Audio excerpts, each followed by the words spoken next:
The King and Fergie have been supporting each other over their cancer battles, it can be revealed. Charles and Sarah Ferguson have exchanged heartfelt letters with one another following their diagnoses of the cruel disease. The 75-year-old monarch was the first to reach out to the Duchess of York after she was diagnosed with breast cancer last year. Charles wrote to Fergie, 64, again when shortly after Christmas she was dealt another devastating blow and diagnosed with skin cancer. The Duchess has since written to the King to express her best wishes and solidarity with the King after he was diagnosed with a form of cancer. The monarch started treatment this week at a London hospital, with the King said to be wholly positive of his prognosis in the knowledge that treatments available are more highly specialized, pioneering and less invasive than cancer therapies of the past. A source said, "The King and Sarah are incredibly fond of one another and now they have bonded over their respective cancer diagnosis with an exchange of letters."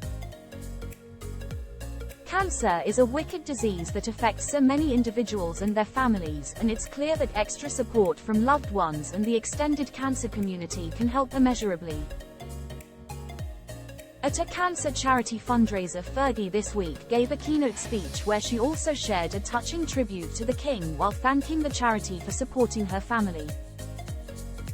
At the Breakers Hotel, which hosted the Cancer Alliance of Help and Hope in Palm Beach, Florida on Wednesday, she urged Charles to keep fighting on when she took to the stage.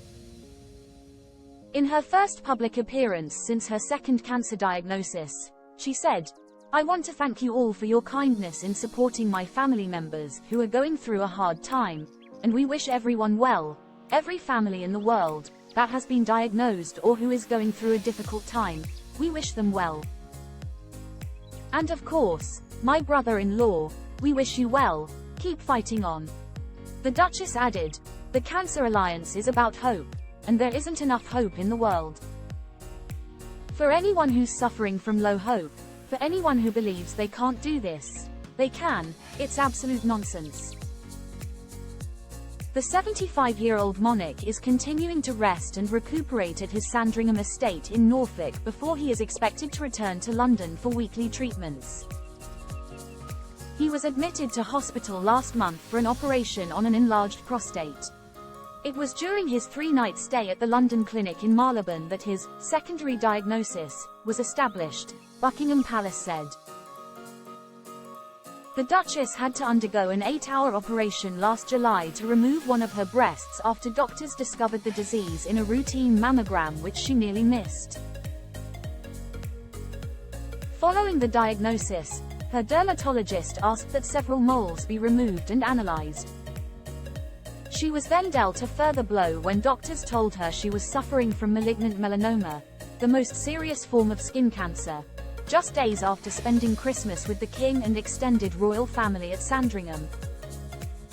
It marked a remarkable turnaround for Prince Andrew's ex-wife, who still lives with the disgraced Duke of York despite being divorced for nearly 30 years after she was exiled from the royal family following her separation. Fergie said last week she had been supported by her daughters Princesses Beatrice, 35, and Eugenie, 34, allowing her to spend plenty of time with her grandchildren. She said, "They support me through thick and thin, not least my recent illness. We call each other the tripod, because we prop each other up, come what may." A friend also told how the Duchess felt her second cancer diagnosis was a lot to deal with, but she had been buoyed by messages of support from well-wishers. The Mirror last month revealed how the brave Duchess is planning to channel her energies into backing a national awareness campaign on the importance of checking potentially harmful moles. Friends said Fergie has vowed to turn distress into a positive, after doctors told her she was suffering from malignant melanoma just 6 months after her breast cancer battle.